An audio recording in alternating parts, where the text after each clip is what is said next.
I just got everything buttoned up. Everything's working great.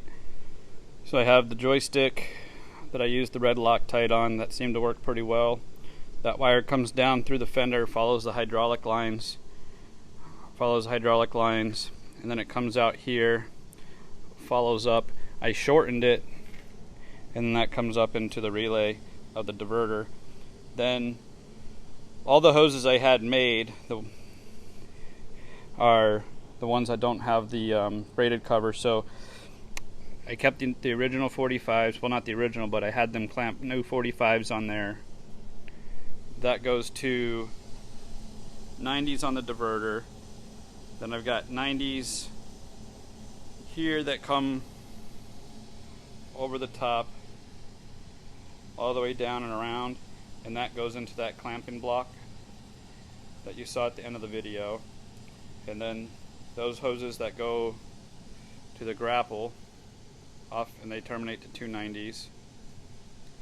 And then I had these hoses made 90s, and they come up and around, and those connect to the original dump and curl hoses.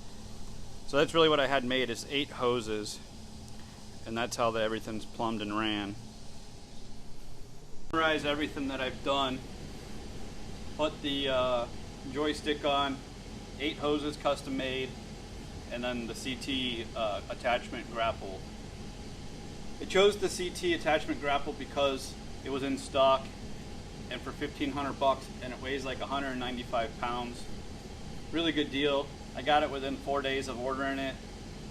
After talking to them, they suggested a Summit hydraulic kit. There was one other company. I stuck with the Summit kit. It cost me $400. It was on sale at the time. That included the joystick and then the wires for that and the electronic diverter, or the hydraulic diverter. Now, the reason I went with a diverter versus a 3-function was the real turnoff to me with the 3-function was that since we don't have another control for it, it was all operated off of a switch. So it was basically on and off, or on off and on off, which is open close.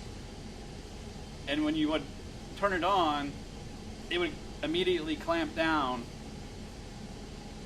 and then you'd have to turn it off to get it to stop clamping down, and then you'd have to push another button and it would open up. You had no real finesse control over it like you do with a diverter system that you can run off of your controls.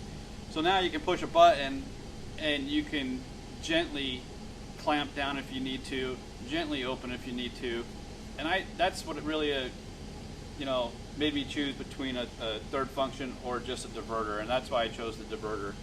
Now, I also had a guy come to the house. It was a mobile hydraulic service, hydraulic hose service. Because I did elect to use somebody like that, it was more expensive in the end.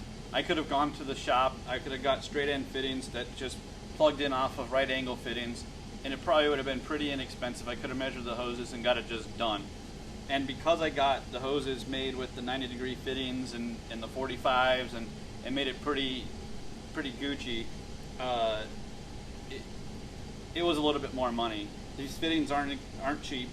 It's like $20 a right angle fitting, and so I got 1, 2, 3, 4, 5, 6, 7, 8, 10 of those. So you can do the math. It adds up pretty quick. The hose is really inexpensive.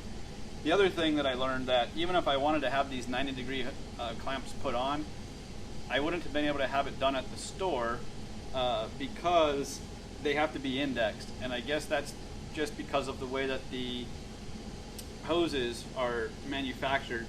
Obviously you can't twist them, so as you're trying to find its position where it needs to be, it'll start binding itself up.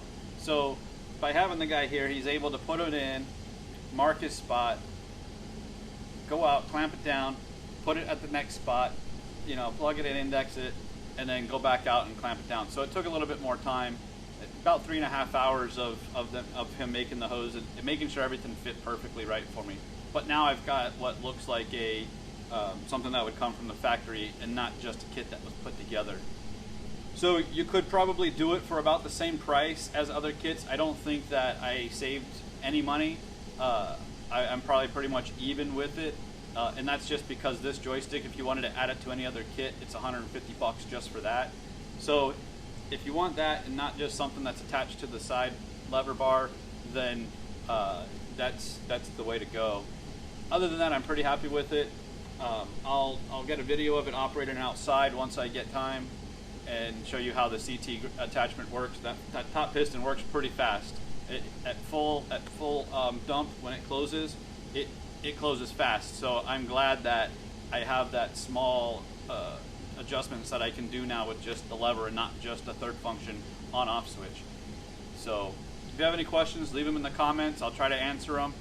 I apologize now with some of the verbiage that I used. I know it's not exactly proper verbiage of what things are called, so don't shoot me over that. And that's it. I hope you enjoy the video, and I hope you learned something like I did.